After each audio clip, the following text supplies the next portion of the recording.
Funding for this edition of One-on-One with Steve Adubato has been provided by PSC&G, powering progress.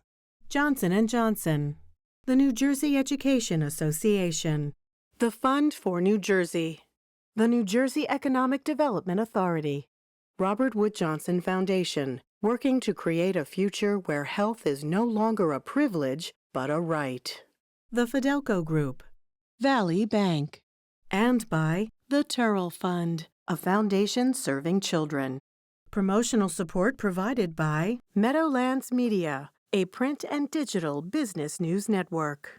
And by New Jersey Monthly, the magazine of the Garden State, available at newsstands. This is One-on-One. I'm an equal American just like you are. The way we change presidents in this country is by voting. A quartet is already a John. It's just the new John. January 6th was not some sort of violent, crazy outlier. I don't care how good you are or how good you think you are, there is always something to learn. I mean, what other country sends comedians over to embedded military to make them feel better? People call me because they feel nobody's paying attention. It's not all about memorizing and getting information. It's what you do with that information. Start talking right now. Such a good question. High five.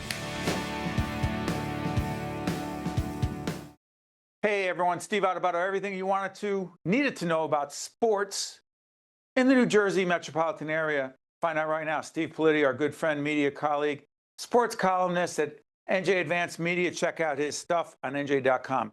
Good to see you, my man. As always, Steve, thanks for having me. Hey, listen, can we start with this? We are taping this. This is going to be dated, but I have a feeling it's going to be evergreen no matter what. And okay. You know where I'm going, right? I'm guessing the New York Football Giants. Okay, help me on this. This will be seen season after the season, doesn't matter. The Giants being up with 5 minutes left. What was the score, Steve? It was 19-0 at the start of the fourth quarter, which is significant. And I was there as a little kid in 1977 or 78 when Herm Edwards picked up the ball when Joe Pisarcik in the Meadowlands fumbled it, and Herm Edwards, Philadelphia Eagle cornerback, picked it up and ran into the end zone. We were on our way out of the stadium with my father and my uncle. So I know the worst losses of all time. Will that loss go down in New York football Giants history as the most painful loss of all time? Steve? Man, most painful is tough. It's got to be on the list, though. Certainly one of the more improbable losses of all time. If they hadn't done the same thing almost in the first game of the season against the Cowboys. I mean, they blew a lead just like that. It's just incredible to see it happen. What is it about the Giants, and what is it about those of us who are obsessed with the Giants? Forget about the Jets. I can't talk about them right now. What is it about those of us who are longtime, lifetime Giants fans? Even as a kid, went to the Yale Bowl. That's how old I am in Connecticut, right? That we still think there's a chance. Yes, there have been some Super Bowls, but we think they're always going to come back and win. Mean, hope is the last thing you've got in sports. If you lose that, you're no longer a fan. And at least, I will say this about that game, at least Jackson Dart, you're seeing your future there. You've got a chance in that's the one bright spot from losing a game like that. He played great. He did. And let's do this because, Steve, I want to plug the series that you, what's the name of the series that you and your colleague have done on all the sports teams, every town in the state of New Jersey, every municipality, and a great sports star that came out of it. What's the name of the series? Where can people find it? We're calling it Every Town in New Jersey Sports Claim to Fame. If you search that, you'll find it. Sports, what exit? Every exit. And we went through all 564 New Jersey municipalities searching for the sports claim of fame with Pat Lanny, my partner in that one, and nearly killed us. Because as you know, Steve, if there's one thing we have in New Jersey, it's a lot of towns. Why did you even do it in the first place? It just was an idea that we had. We thought it would be fun to sort of drill down in sports traditions in this state. And, obviously people know the big athletes, right? You know, Mike Trout's from Millville, Sidney McLaughlin, Lavroni, the great hurdlers from Dunellen. But just looking for the towns, the traditions in smaller places you wouldn't have guessed was just a lot of fun to do. It took us forever, but we found some stuff. And I mean, every time we went to a new town, I learned something new. Is it one person per town? it's just one person, one tradition, one venue. I mean, some places didn't have much, so we picked lakes. We had some fun ones like, a town called Northfield in South Jersey, outside Atlantic City, came up with the term birdie in golf, which is something I didn't know. Medford, New Jersey has bed races in town. I mean, there's just some crazy ones. Frenchtown has a skating rink where Winter Olympics speed skaters were the pipeline to the Olympics. It's just some stuff you would never have guessed. Hey, Steve, let me ask you this. As a Jersey sports guy my entire life, and by the way, I was peeved that I did not get on the list, either growing up in Newark, because there are many great athletes out of Newark, but also live in Montclair. No honorable mention. You were right there. You were right. You were in the running. Just a couple notches below the great Aubrey Lewis from Montclair, one of the greatest football players of the 20th century in New Jersey history. Right below, one notch below. And by the way, Larry Doba, who came from Patterson, passed away living in Montclair, the first African-American to play in the American League in baseball, I think a year or two after Jackie Robinson broke the color line. By the way, I joke. I was a place kicker at Montclair State University. And then they folded the team after that. No, actually that happened. That's another story, but let's do this. New Jersey sports, overpowered by the two behemoths in New York. We don't even have a football team, or our teams that are in the Meadowlands aren't even named New Jersey. Okay. And Philadelphia. Is New Jersey really a sports state, Steve Politi, or are we in fact Eagles, Phillies, Flyers fans, Yankees, Giants, Jets, and where do the Devils fit in, because they have New Jersey in their name? And by the way, I got Mary Gamba, one of our executive producers, my great friend and colleague, obsessed with the Devils. I'm thinking, okay, they're a professional team. They're in New Jersey. They have the name. But are we mostly Philadelphia and New York? No, I think we are 100% a sports identity. And it comes from things you wouldn't have guessed. I mean, we've got some of the greatest boxers in history are from New Jersey, some of the greatest track and field. When you've got Carl Lewis and Sidney McLaughlin-Levrone, two of the greatest American Olympians of all time are from New Jersey. One of the greatest baseball, some of the Mike Trout, Shaquille O'Neal. I think our tradition goes well beyond it. And I would the hospital Shaquille O'Neal was born in? I do not. Columbus Hospital. Okay. On 13th Street in Newark. It's just something I know. Yep. Yeah, because it's from the neighborhood. That's all. That's right. So I'm gonna jump around here because there are so many things I'm interested in. So I'm gonna name a team and a situation, because you've written about the Yankees, right? Mm-hmm, I have, certainly. Okay, Anthony Volpe. Yes. I got the honor of seeing Anthony Volpe play for the great Somerset Patriots right before he came up. We don't know what's going to happen to Anthony Volpe. As we do this program, he's having surgery, I believe, on his shoulder. We wish him all the best. He's a Jersey guy.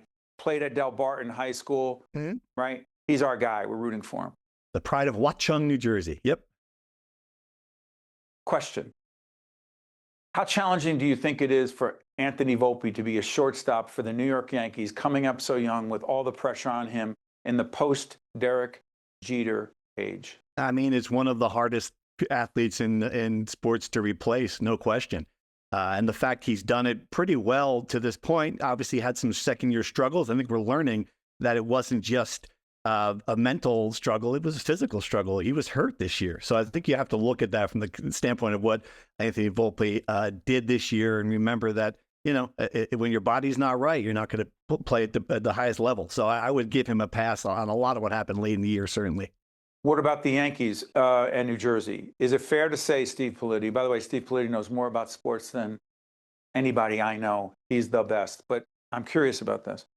Our camera operator, Scarlin, yeah, I know you're there. Scarlin is from Jersey, but he's one of the few Jerseyites, Jerseyans, who root for the Mets. Are most New Jerseyans inclined to be Yankee fans versus Met fans? And what's the deal with the Yankees and the Mets in New Jersey? I'm willing to bet it's probably 80% or 75, 80% Yankees. Yeah, that's my guess. It's just very unofficial, but I think there are more Yankees fans here. I just got the word. Scarlin is originally from Yonkers. Man, there you go. See? There you go. Explains. Okay, pick it up. I just think there's more Yankees fans here in this side of the river, more Mets fans on the other side. What Yankees and Jersey? What is it? I mean, it's just convenient. It's right there. You don't have to go more than what is a mile across George Washington Bridge. I think most people grow up watching WPIX, watching Scooter and Bill White tell you about the Yankees back in the day. Yeah, Messer. I think it's just part of the upbringing here for the Yankees in New Jersey. Absolutely. If the Yankees don't win the World Series every year, is it a disappointment? I don't think every year's fair, but I think the stretch right now that they're going through 16 years without winning one is definitely a disappointment. And you have to wonder about the way this team is constructed, if it's going to break through. Okay. I'm doing another one. The New Jersey Devils. Now, I'm going to admit, I'm happy for the Devils. Kenny Danico, great Jersey guy, number 3, retired for the retired his number. The Devils. Kenny's a personal friend, great friend. But I'm a Rangers fan. Question. The New Jersey Devils as a franchise and its connection to the state. Talk about it, Steve. Yeah, I mean, certainly you're of a certain age where you grew up when there were no Devils. So I'm the same way. I grew up. My brother was a big Rangers fan as a kid. I remember watching it with him. Devils came in the early 80s. Yeah, early 80s.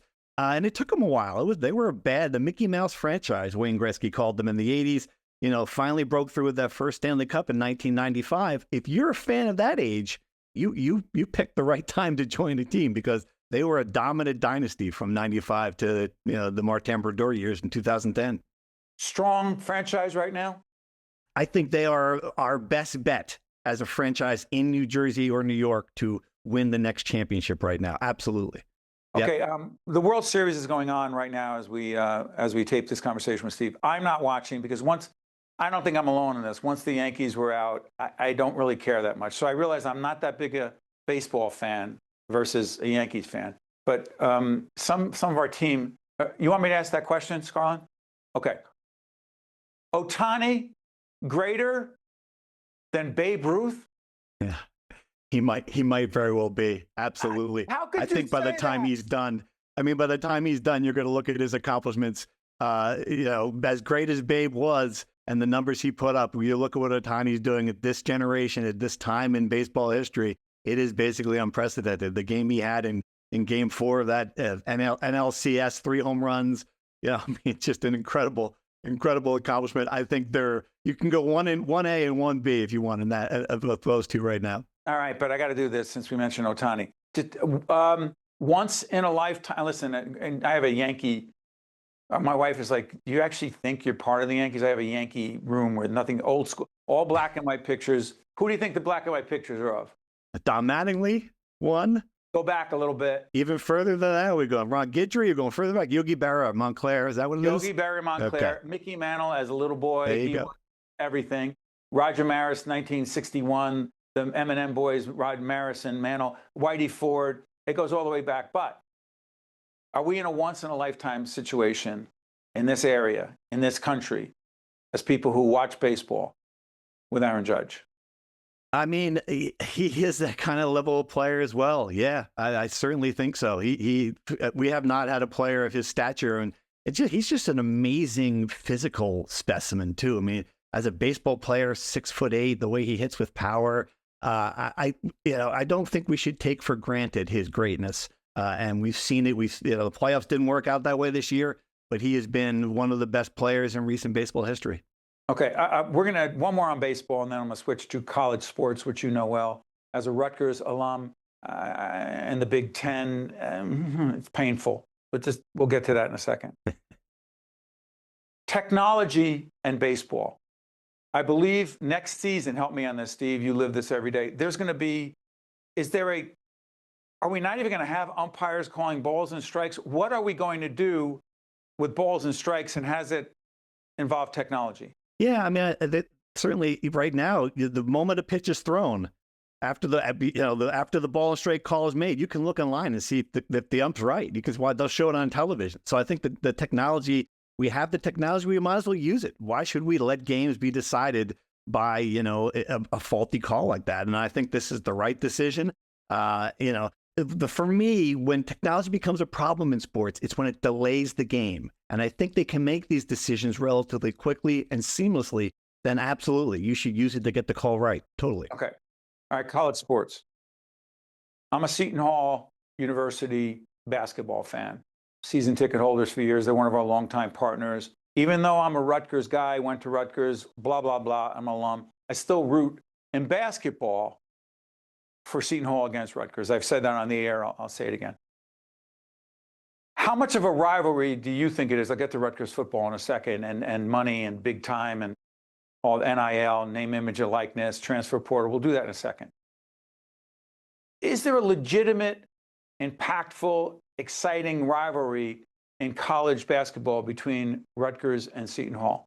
I think so. You know, right now, though, with the way the game is with the transient and players moving from different teams, I think Rutgers and Seton Hall played last year. There wasn't more than a couple players who had ever faced each other. Like, you're introducing each other to each other at the handshake line. But still, the game was great. It came down to a Dylan Harper three-pointer at the end. Certainly, the fans, I think that's where the rivalry carries on now. It means a lot more to a Rutgers fan and a Seton Hall fan than maybe the players do.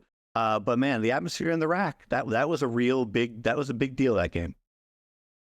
Go back to explain to folks what the transfer portal is, and why is it that some college athletes, student athletes, allegedly, go from team to team to team to team because of the transfer portal, A, and B, then how the heck are you supposed to be loyal to a team if the player that your favorite player leaves to go to another school? Talk about that, and then we'll talk about name, image, likeness. Yeah, I mean, the transfer portal, they're going hand in hand, right? I mean, the transfer portal now has become where teams are built. Look at the St. John's basketball team right now. So Rick Pitino doesn't even recruit high school players anymore. He just plucks them off other teams. And to do that, you have to have the resources, and that's the generation we are in here with college sports. It's the name, image, and likeness time of sports history. Hey, Steve, explain that. So a college athlete who gets the scholarship, which means they go to school for free, right? But the name, image, and likeness that the NCAA approved allows for a college athlete to do what to make money? Explain that. Well, there's two things going on. First, they can use their name and image and likeness to sponsor a company, to endorse a company, to make videos online. Look at Olivia Dunn. Livy Dunn is the famous gymnast from New Jersey, Hillsdale, New Jersey, on our list, who made millions using her name, image, and likeness to sponsor products and to endorse different companies. That's part of it. But also, we're seeing revenue sharing for the first time in college sports, where colleges can give up to 20% to $20 million, excuse me, to the athlete pool, to essentially it's a payroll. So I mean, and all the Big Ten schools, all the ACC schools, they are giving that much money or to their athletes right now, and that's created basically another professional league. So is it fair to say that we're really not talking about college sports anymore? And we're talking about college sports, but we're not talking about amateur athletics anymore, certainly. You know, the highest level athletes are very much professionals, some of them making millions of dollars. That's just, and that's not changing. That is now the way it's going to be at the highest levels of college sports from now on. And where does that leave that college athlete making money through legitimately, legally, name, image, and likeness as it relates to his or her education?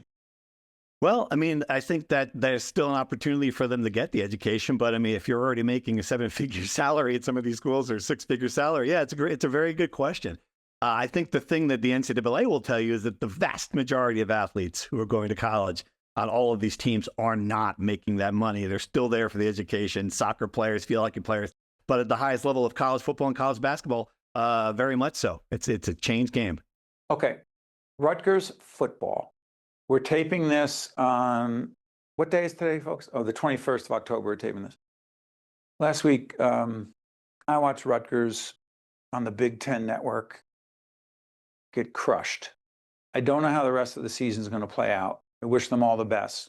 And we're fans of Greg Schiano, and I think he's a great coach. He's done great things for Rutgers.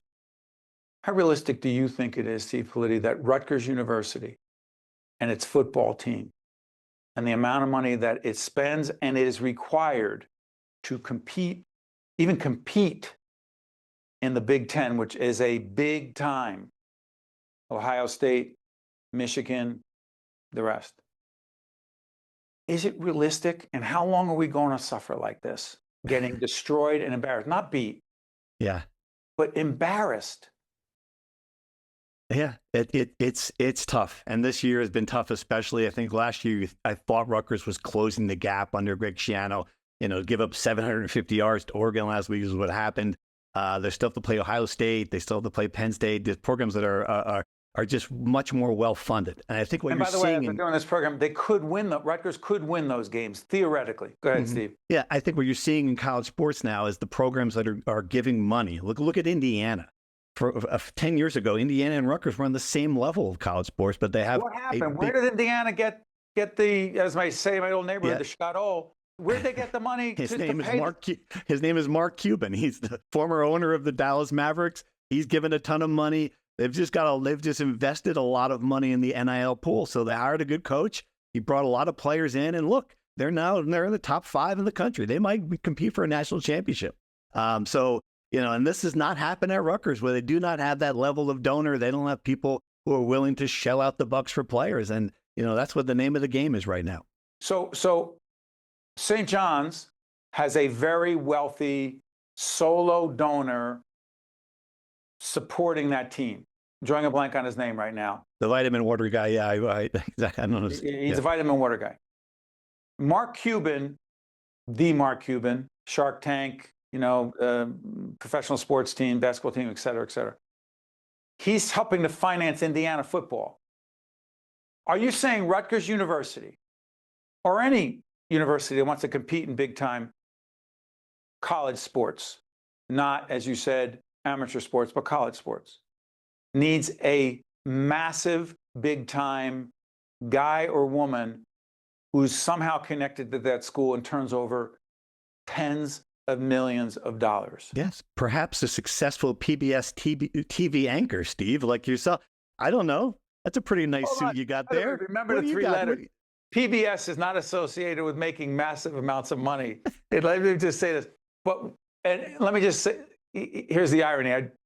I might give it to Seton Hall when it comes down to it. But that would help more at Seton Hall. They probably cost less to get a good basketball team. Are you saying that people involved in college sports, which includes the administration of the school, that they just basically need to be looking for a big whale, as they like to say in the fundraising, but like a big fat whale who says, here's 10 million? That would certainly be the easiest path to success in college sports right now. Short of that, you better find 10 companies who are willing to invest, 10 Johnson & Johnsons or RWJ Barnabases who are willing to invest in the athletes. Yeah, that's the harder path. But right now, Rutgers is trying to do it like 10 grand at a time, $500 here, $1,000 there, and it's very hard to do that. And by the way, since you mentioned our partners and friends at RWJ Barnabas Help, an underwriter of ours, an underwriter of public television, very much involved in Rutgers sports, but the amount of money you're talking about is not realistic for a, quote, not-for-profit hospital. I'm not here to flack for them or explain it away, but you're talking about wealthy gazillionaires. Right. Mark Cuban being one of them, who says, yeah, that's my alma mater, I'm going all in. Yeah, okay. I mean, look at Texas Tech, look at Texas, look at some of these places, universities who have oil money, who've got people down there. We don't have oil money, Steve. We don't have it up here in New Jersey. We're not oil barons in the Garden State. Before I let you go, I got to do this. Got a couple minutes left. Those of us involved in public media, let's just say it's an interesting time for us. Fair to say? I think that. Okay, fair to say. So I'm involved in traditional media, mainstream media, but we also are in digital platforms. We're partners, I should have disclosed, with NJ.com, Advanced Media. We're partners with them. Our content's there as well. Do you believe that this phone, not just my phone, any phone, will ultimately be where the vast, vast majority of people find you or me or anyone doing content and not on a television? Absolutely, yeah. I don't know if they're going to find the two of us, to be honest, Steve. They're going to find much younger people. If I look at where my kids are looking at, they're looking at TikTok, they're looking at Instagram. They're not logging on NJ.com. Okay, so this isn't. Hold on, Steve. Are you saying that long form? This is, by the way, it was supposed to be a 10-minute interview. We did the whole show. Are you saying it's too long for most people? I don't know. I think people will still seek out good stories, and they want to read good stories and want to watch good stories. Sports documentaries have never been more popular. I think they want to see, they will pay for long form too. We've discovered on our website. It's just that, what we're seeing now in a lot of ways is that people are finding news in different places. They're not finding it in the same spots that we were accustomed to finding it when we were younger. And we have to go to where the audience is. That's kind of the challenge. And by the way, tell folks how they can find and what they can find on NJ.com as it relates to your work, Steve. Absolutely. Just go to NJ.com/Politi. All of my columns, podcasts, videos, everything else is right there. I'm on X and Twitter or whatever it's called now at Steve Politi. How long have you been doing this? This is my 28th year. So I've been up here for a long time. Before I let you go, 1 to 10, your level of passion for what you do every day is? Right now it's tough with some of the football teams being what they are. I'd like to say it's a 9. My level of passion is 10 for finding good stories. I will say that. And the best stories right now in New Jersey are in our communities, high school teams, things like that. I just love writing about New Jersey athletes and coaches at the highest level. Steve Politi, sports columnist at NJ Advanced Media. He is simply the best. Steve, I wish you all the best, to you and your team and our partners at New Jersey Advanced Media. Thanks, Steve. Thank you for having me, Steve. I appreciate it. I'm Steve Adubato, and New Jersey sports, an amazing history and culture. Check it out. See you next time. One-on-One with Steve Adubato is a production of the Caucus Educational Corporation.